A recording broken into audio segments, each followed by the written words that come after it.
Deepest, darkest secret, chapter 17.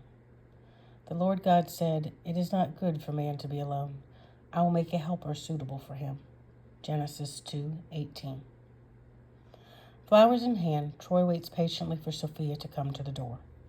Dressed in khakis and a long-sleeved blue button-down shirt, he has a jacket slung over his shoulder in case it gets too cold. His hands are shaking. He hasn't been on a date in a while.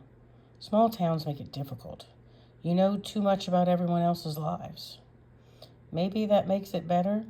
You know not to get involved with people if you hear about why their past relationships failed. When the doors open, his eyes widen and his mouth drops open a little. "Wow, you look beautiful," he compliments her. Sophia blushes. "Thank you. You look pretty good yourself. And those are some lovely flowers you've got there." "Thanks. I'm embarrassed to say it took me 20 minutes to pick something out. I probably should have asked you what your favorite flowers were before I tried buying you some." "Lilies are great. Believe it or not, I really like carnations. I know they're considered cheap, but I think they're perfect." "Noted. Next time I'll go the cheap route," he jokes. "Are you ready?" "I think so," she says as she spins round. "Is this all right? Will you tell me now where we're going?" "It's perfect. I was thinking we'd head over to Gianni's Ristorante. Do you like Italian food?" "Do I ever? Spaghetti and meatballs, lasagna, manicotti, cannoli, and far too many others to list." He holds out his elbow and she puts her arm through his. They walk arm in arm to his truck where he opens the door for her. Sophia looks for a place to step up but sees that there isn't any. "Don't trucks usually have something to step on so people can get in?" Sophia asks. "Oh, sorry," Troy says. "I removed the running boards. I thought it looked nicer without them." "Men and their trucks," Sophia comments. "I thought all you men cared about was the horsepower." "Oh, I definitely care about the horsepower. I have a 283 horsepower with a 5.3 V8 engine.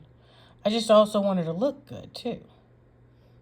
"I don't understand half of what you just said. It does look nice, but how do you want me to get in?"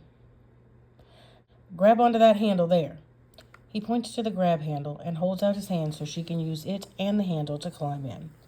He thinks now he should have borrowed his sister's car, so maybe she didn't have to crawl up into his truck in a dress.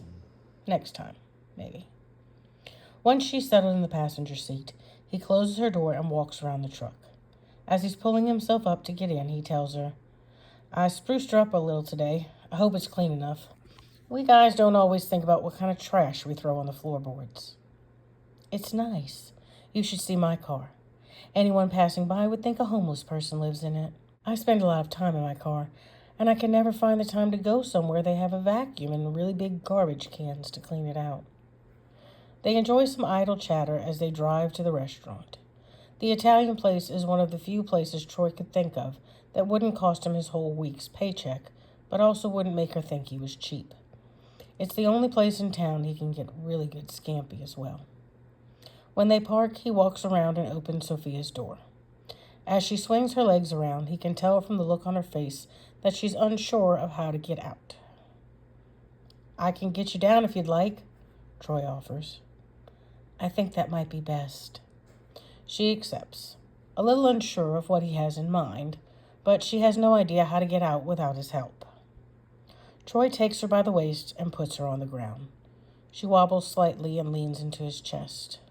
"Oh, sorry," she blushes as she straightens herself. Maybe the truck wasn't such a bad idea after all, Troy thinks. The hostess seats them at a table for two in the corner of the restaurant. The table is covered in a fancy maroon tablecloth.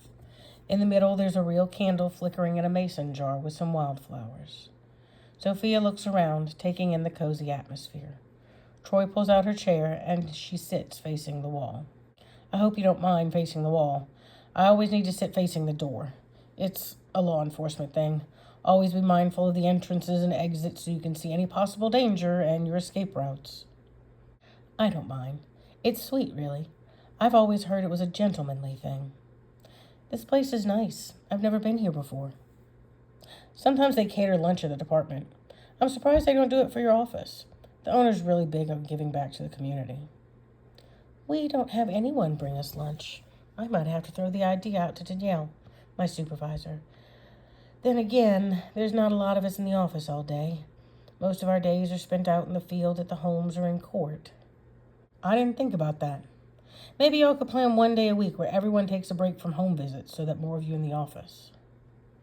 The waitress takes their drink order, white wine for Sophia and sweet tea for Troy. She leaves them to submit the drink order and to give them time to look over the menu. Is it all right that I order the wine? I could order tea. It's really not a problem. I'm sorry, I should have asked first, Sophia rambles. It's fine. I'm not a big wine drinker, but if that's what you like, go for it. I might enjoy the occasional beer with some guys in the department here and there, but I wouldn't want to drink anything tonight since I'm driving. Plus, I have precious cargo in my truck, he says with a wink. You're such a flirt. I promise I'm not a big drinker either. Usually I have one glass with dinner about once a week. At some point in time I heard it's good for you. Who am I to go against doctor's orders? She jokes back. The waitress returns with their drinks and asks if they're ready to order. Sorry, we haven't even looked at the menu yet. Give us 5 minutes and we'll be ready, Troy tells her, giving her an apologetic smile. Once she leaves, they both review the menu. Sophia is frugal when spending her money, and she refuses to spend too much of Troy's. She tries to find the least expensive thing that she will also enjoy. The only problem is, there are no prices on the menu. How do you know the prices? She asks Troy. He laughs.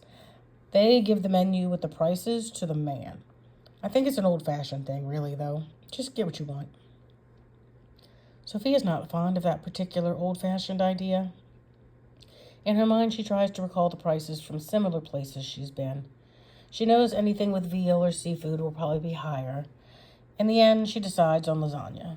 Troy orders a shrimp scampi, and they return to their discussion.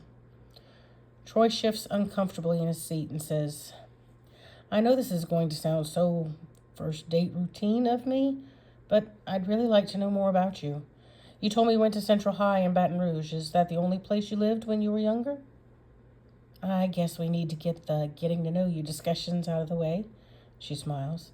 Yes, I was born and raised in Baton Rouge. As a matter of fact, before I moved out of my parents' home, I'd only lived in one house my whole life. My mother is a school teacher, first grade. My father has his own business. He installs screen doors, screens in porches, stuff like that. What about you? Troy listens intently to her answer and then gives his own. I've lived here all my life. I like small towns. You can have a lot of people in your business, but it's not always a bad thing. My mom used to be a nurse, but she's retired now. Dad worked as an electrician, but he has some health problems. He's retired as well, and they moved to Arizona. I do have a grandmother that still lives here on the bayou. Is your family still in Baton Rouge? I don't think they'll ever leave.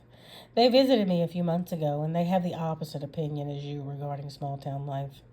They might be well known in their community because of their jobs, but the city is so big they can go for weeks without running into anyone they know outside of work. They like it that way, especially Mom. On the rare occasions that she runs into one of her students or their parents while she's out running errands, she'll greet them, but pray that she doesn't have to stand there and have a full-blown conversation with them. So why are you here? I mean, what made you leave Baton Rouge? I have a feeling Prelo wasn't recruiting social workers from the big cities.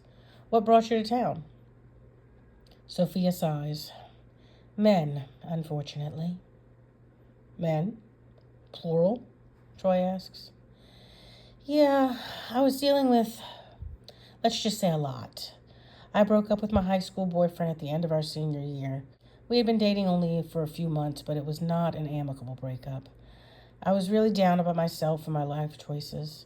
I took a few months for myself before I started college. That's when I met Peter. He seemed like a real gentleman, someone I could tell anything to without being judged. He and I dated all throughout college. When we graduated, he asked me to move in with him. Not to Prelo, but to St. Pierre. I was thrilled to be leaving a city where I had so many memories of that high school boyfriend. Once I got to St. Pierre, I found the closest open social work position to our apartment. I thought I was in love. Peter thought I made a lot of money. We moved in together and found out quickly we were both wrong. He's not an awful person, but he definitely wasn't the soulmate I'd always pictured myself with. He's still in that apartment last time I heard from him. That's a story I'll bet is told quite often by both men and women, following their heart. I'm sure glad he got you out here. If he hadn't, we never would have met. She smiles. Me too. Once the relationship ended, I found an apartment closer to work. I didn't think I would stay here for long. I wanted to stick around long enough for the department to find someone to replace me. That was about 3 years ago. The city grew on you, didn't it? It sure did. Not so much the places, but the people. People here, for the most part, are so genuine and kind. I've never known so many people willing to give you the shirt off their back if you needed it. That first year I was here when... She stopped suddenly. She could tell him she was down on herself, but then she'd have to tell him why. When what? Troy prods.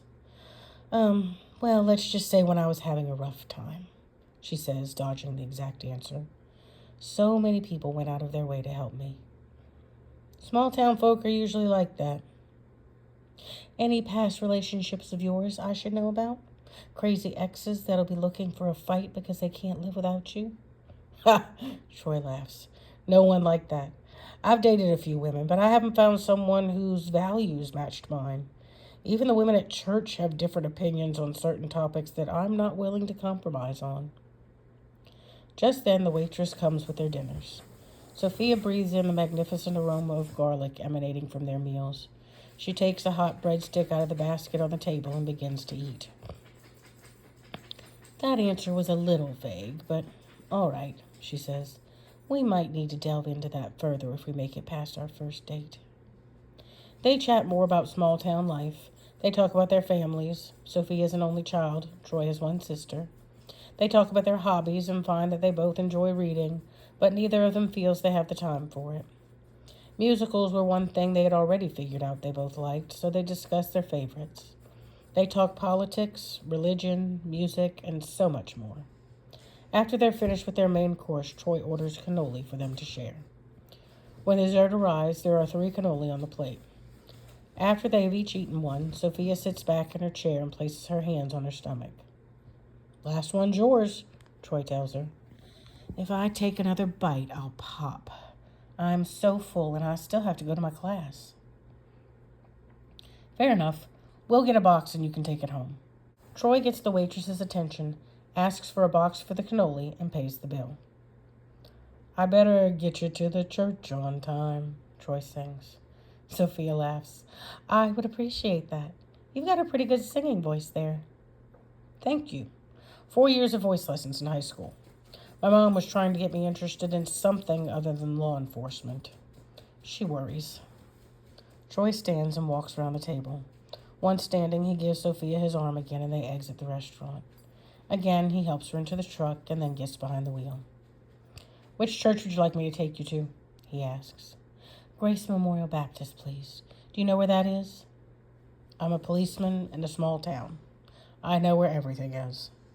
She chuckles as they leave. Once they're at the church, Sophia takes the box with the cannoli and Troy helps her down. This time, he doesn't let go of her hand right away.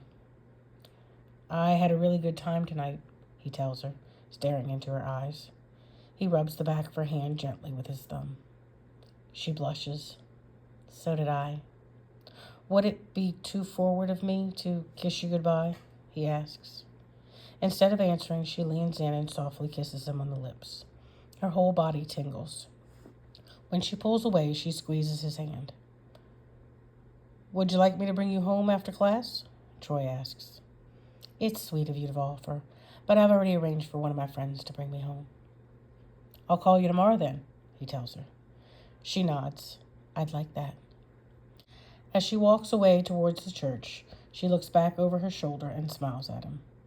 Troy gets back in his truck and takes a minute to compose himself. He doesn't think he's ever met anyone like her before, and that one soft, sweet, innocent kiss still has his body reacting.